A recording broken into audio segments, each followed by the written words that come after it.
যেমন রোদের তেজ তেমন বাড়ির মেয়ে লোকটার তেজ।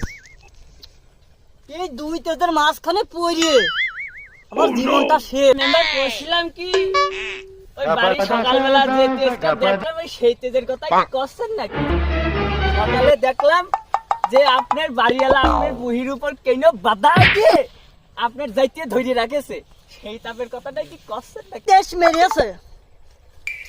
এই হাতের গল্প মাঠে বললে কি হয় রে? মানুষ জানলি আমার মান ইজ্জত কি থাকে?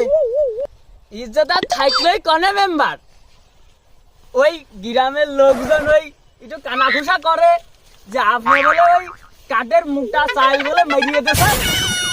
হ্যাঁ, সেটাই কি আর ইজ্জত থাকে? কে রে? ইজ্জত কি আমার বানের জলে